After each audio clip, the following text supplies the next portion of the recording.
300제곱미터의 땅이 있다고 하면 건폐율 60%라고 하면 그럼 180제곱미터까지 앉을 수 있다. 그럼 2층과 3층의 전체 바닥 면적이 180제곱미터씩 나온다는 거잖아요. 그럼 여기서 내가 알고 싶은 거는 그럼 각 세대가 얼마가 면적이 할애될까 이거잖아요. 그냥 코어 면적, 계단, 엘리베이터, 복도 요 면적 있죠? 그 20씩만 잡으세요. 그냥 20. 세대한테 줄 수 있는 면적이 160제곱미터까지 나오죠. 160제곱미터이면 여기에 뭐 발코니 확장 뭐 빼고 뭐 이럴 수 있잖아요. 다 집어치우고 자, 여기에 두 세대 들어가면 한 세대당 줄 수 있는 면적 80. 세 세대 들어가면 50 얼마, 네 세대 들어가면 40제곱미터 나오죠. 그 여러분들 이제 아셔야 되는 거는 40제곱미터짜리, 50제곱미터짜리가 무슨 집의 형태인지 실사용 기준으로 그것만 아시면 대략 2층, 3층에 무슨 세대가 어떻게 구획될지 나온단 말이에요. 실사용 40제곱미터 툴은 못 만듭니다. 제가 아까 말씀드린 둘이 살 수 있는 1.5룸 만들 수 있는 면적인데 투룸은 못 만들어요. 투룸으로 나오는 면적은 방만 2개인 집. 방만 2개인 집은 방문 열고 나오면 주방만 있는 집. 그거 말씀드리는 겁니다. 그런 집 만들 바에는 안 만드는 게 나아요. 안 팔리니까. 자, 그렇게 하면 4층이랑 5층 이제 궁금한 거잖아요. 결국 우리가 1조 그걸 못 구해서 건축사한테 가는 거잖아요. 그러니까 저희 랜드북에서 매스 이렇게 덩어리 보여드리죠. 그 이제 대충 보이잖아요. 아, 이게 3층 대비 4층이 한 50% 정도겠구나. 60% 정도겠구나. 그거 곱해서 보시면 돼요. 그럼 이제 5층은 4층에 얼마 정도 돼 있구나. 그렇게 해서 대충 면적 구해서 그걸 기반으로 상담을 신청하셔야 그래도 조금 더 생산적인 대화가 왔다 갔다 하지. 자, 그 다음에 실사용 면적이 다 추정이 됐으면 그 지역에 가셔서 국토부 실거래가 들어가시면 뭐 예를 들어서 내가 역삼동에서 땅을 사서 할 거예요. 그럼 역삼동 2022년에 실거래가 연립다세대 매매 실거래가 다 줘야 되잖아요. 엑셀로 다 다운이 됩니다. 그 다운 받으셔서 구축도 거래된 게 있을 거고 신축도 거래된 게 있잖아요. 그 신축이라고 하면 최근 3개년 혹은 최근 5개년 그거에 전용 면적이랑 실거래 면적을 구해서 전용 몇 제곱미터당 얼마가 나오잖아요. 제곱미터당 예를 들어 900만 원 나오잖아요. 제곱미터당 뭐 1000만 원 이런 거 나오잖아요. 그거 대충 구해서 뭐 제곱미터는 예를 들어 1200만 원이다. 그러면 뭐 실사용이랑 전용이랑 차이가 나긴 하지만 일단 층별로 최대 실사용 면적이 이렇게 확보됐다 그러면 제곱미터당 단가 구해서 그냥 이렇게 넣으세요. 층별 가치가 그럼 나오죠. 내가 2층에서 160제곱미터를 확보할 수 있는데 여기 이 동네의 제곱미터당 단가가 1200만 원이야. 그럼 2층에서는 뽑을 수 있는 총 금액 매출액이 19억 2천만 원이 나온다는 거예요. 이 약식으로 계속 나와요. 나중에 자세히 하다 보면 조금 달라질 수 있지만 많은 경우 토지를 쳐내는 데 있어서 안 되는 거 거르는 데는 이것만큼 빠른 게 없어요. 그렇게 해서 가장 층별로 이제 뽑아낼 수 있는 가치 합계. 그래서 61억 2천이다. 그렇게 하면 지금 최대 실내 면적 이제 매출액이죠. 이게 매출액이 이제 나왔으면 비용 산정만 하면 이게 될지 안 될지 고해도 될지 스탑해야 될지 나오잖아요. 그 공사비 산정 땅값은 이미 제시 받으셨을 테니까 공사비 산정 어떻게 하냐. 여기 최대 실내 면적이 630제곱미터 받는 거 여기 나왔죠. 그 다음에 필로티 면적을 따로 계산을 해주시는 게 좋아요. 그래도 뾰족한 공사비를 하려면 필로티 면적 어떻게 보시냐 하면 2층 면적이 180제곱미터가 나왔어요. 그 다음에 제가 코어 면적 20제곱미터만 잡자고 했죠. 코어 20 160제곱미터 남잖아요. 필로티는 보통 평당 공사비를 반 정도 봅니다. 그러니까 요 160 나누기 2 하면 80제곱미터 정도 나오잖아요. 그거 숫자 하나 놓고 그럼 최종 시공 면적이 다락 없다라고 하면 710제곱미터가 나옵니다. 710제곱미터.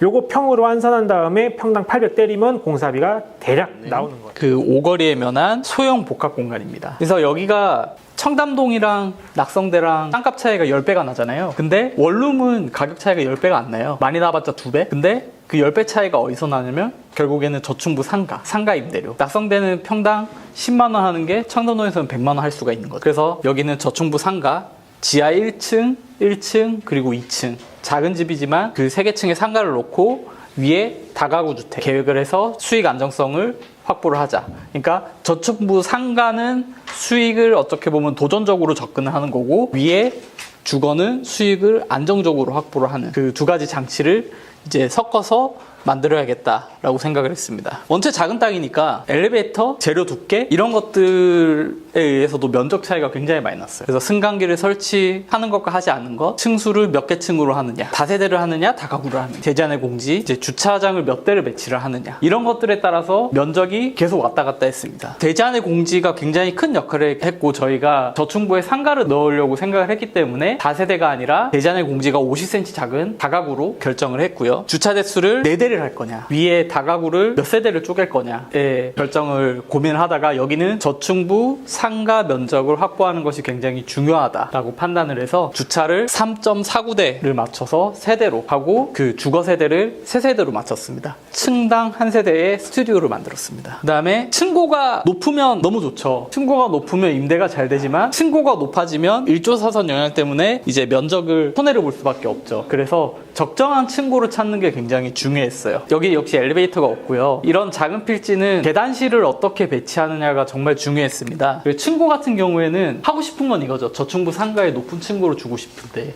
근데 이렇게 하니까 용적률 200%를 확보를 다 못했습니다. 그래서 저희가 층고를 복합해서 전략을 짰어요. 여기 약간의 경사가 있어서 1층처럼 들어갈 수 있는 지하 출입구를 만들어서 지하로 들어가게 만들고 1.5층의 개념을 도입을 했습니다. 그 1.5층의 개념의 도입이 뭐냐면 40평이니까 실제적으로 바닥 전용 면적은 20평도 채 안 나옵니다. 이런 집 같은 경우에는 부동산들이랑 이제 얘기를 해본 결과 1층, 2층 단독으로 임대를 원하는 곳도 있고 1, 2층 복합으로 임대를 원하는 곳도 있다라고 얘기를 하더라고요. 그래서 층고를 많이 주지 못하니까 1층과 2층은 기본적인 층고를 주고 1.5층, 두 층을 연결하는 1.5층을 만들어서 높은 층고를 만들고 거기를 통해서 1층과 2층이 연결되는 공간 구성을 만들었어요. 그러면서 1층과 2층이 분리돼서 임대가 될 수도 있게 하고 연결돼서 임대가 될 수도 있게 하고 1.5층을 통해서 높은 층고, 높은 공간감을 가질 수 있도록 만들어서 위에서 면적을 다 확보할 수 있도록 만들었습니다. 이거는 그래서 아까 말씀드렸던 것처럼 주차를 어디에 넣느냐, 계단을 어디에 넣느냐가 너무나 중요하기 때문에 그런 여러 가지 실험들을 했고요. 그 다음에 오거리와 함정호텔에서 계단으로 내려오면서 건물이 원체 잘 보이니까 처음부터 이제 랜드마크를 만들기 위해서 건물의 형태를 어떻게 만들 것이냐를 디자인 스터디를 여러 가지 방향으로 진행을 했습니다. 이 프로젝트는 일단 그때 당시에도 지가가 꽤 높은 축에 속했어요. 지금으로서는 말도 안 되는 가격이지만 그때 당시만 해도 강남에서도 꽤 비싼 땅에 속했기 때문에 여기서 건설비에 평당 100만 원을 더 쓰고 좋은 집을 지어서 좋은 임대를 놓겠다가 건축주의 또 하나의 저희한테 제안했던 전략이었습니다.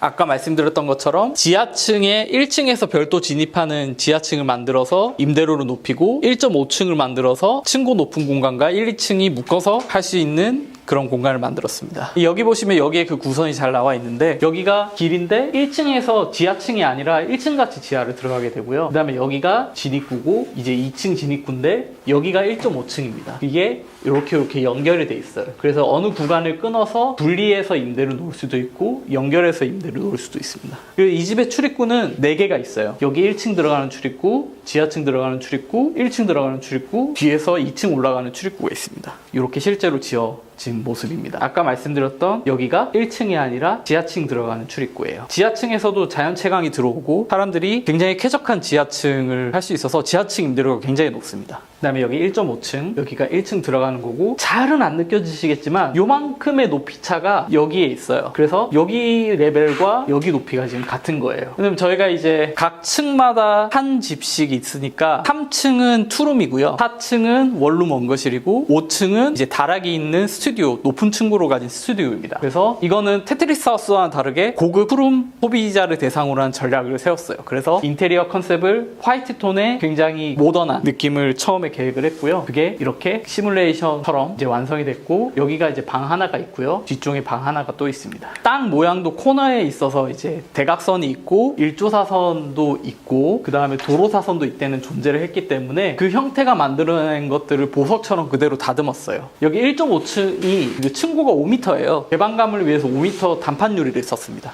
여기가 이제 2층입니다. 2층에서 1.5층을 바라보는 거고 밑에 주차장에 기둥을 안 세우기 위해서 구조적으로 이렇게 케이블을 당겨서 구조를 만들었습니다. 누군가 그러시더라고요. 테라스가 있고 없고에 따라서 월세가 5만 원이 차이가 난다. 이 조그마한 테라스를 형태와 잘 어울리게 만들었고 1층 같은 지하죠. 여기가 지하인데 1층에서 조금 내려가서 자연빛이 한상 들어오는 지하를 만들어줬고요. 여기가 말씀드렸던 1.5층이에요. 이 1.5층에서 1층에서 1.5층, 2층 연결되고 여기를 막아서 분리 임대를 할 수 있고 연결해서 통임대를 할 수 있는데 이제 주로 통임대로 좀 많이 쓰신다고 하시더라고요. 이 최상층의 그 재미난 지붕 형태가 그대로 공간감에 나오는 스튜디오입니다. 이렇게 다락이 있고요. 이제 2층에 2층 공간에 남는 부피를 활용해서 테라스 공간을 이렇게 만들어줬습니다. 가장 이제 이제 표준적으로 삼는 단면의 구성이세요. 보통 기초는 매트 그냥 콘크리트 600에서 800 정도 다 들이붓는 걸로 하고, 그 다음에 제가 아까 물이 닿는 부분은 전부 다 압출법 단열재 써야 된다고 했죠. 가장 좋은 거는 내방수보다는 외방수 공법으로 해서 바깥에서 이렇게 하고 골조 다음에 도막방 방수층하고 그 다음에 아이소핑크 한 다음에 드레인보드 대고 그 다음에 되메우기 하는 거,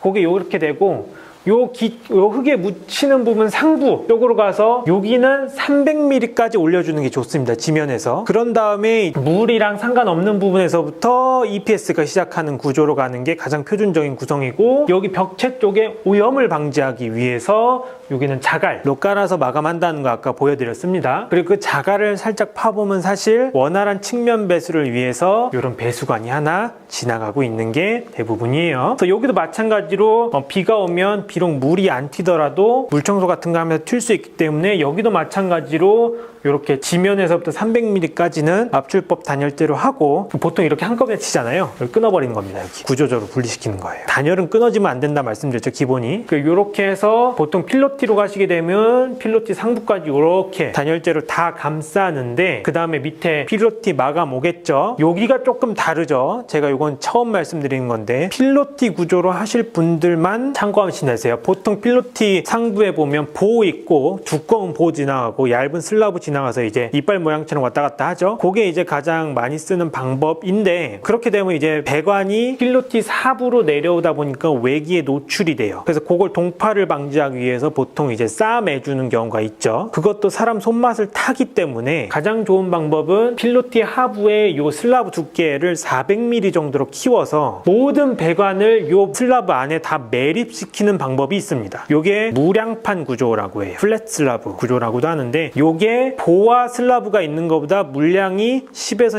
15% 정도 더 듭니다. 근데 동파로 인한 하자는 없어요. 왜냐하면 완벽한 외단열이 구현이 되어 있기 때문에. 요 콘크리트의 온도는 실내 온도와 수렴합니다. 연중 내내. 그렇기 때문에 동파에 대한 염려가 없죠. 뜸바닥 구조 말씀드렸습니다. 경우에 따라서 소규모에서는 바닥 배관을 해야 되는 경우가 많기 때문에 처음에 단열재를 깔기보다 처음에 기포 콘크리트로 면을 한번 잡아주고 그 위에 단열재를 올리는 방식으로 하고, 방통을 치실 때는 U핀으로만 고정을 하고 방통 몰탈 깐 다음에는 습윤 양생을 위해서 PE 필름으로 2주 정도 바닥에 놓는다. 요거 말씀드렸어요. 그리고 측면은 시멘트 몰탈로부터 완전히 바닥을 분리시키기 위해서 측면 완충제라는 걸 하면 확실히 층간 소음은 줄어듭니다. 자, 위로 올라가면 그 다음에 석고 면을 잘 잡기 위해서는 각상을 해야 되는데 떡가베보다 각상이 비싸요. 근데 이건 선택하시면 됩니다. 이렇게 해서 벽면에 투습은 원활해야 되기 때문에 합지하는 게 훨씬 더 좋고, MDF는 불투습이기 때문에 쓰지 말자는 거예요. 그리고 MDF도 나무이기 때문에 MDF가 보통 시중에 유통되는 건 E1이 많습니다. 이제로가 거의 없어요. 역전 지붕 제가 말씀드렸죠. 필요하시면 판석 얹거나 아니면 자갈을 다 빼버리고 페데스탈을 얹는 경우가 있다고 말씀드렸고, 난간은 파라펫 위에 꼽는 게 아니라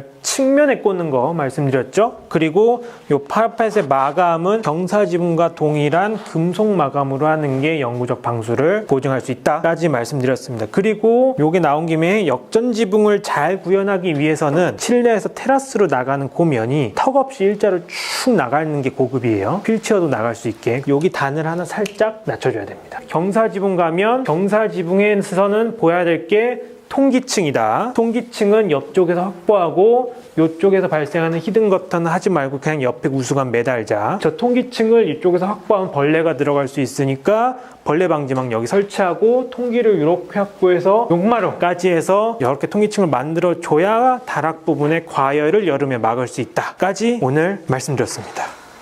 모든 부분 다 말씀드렸죠.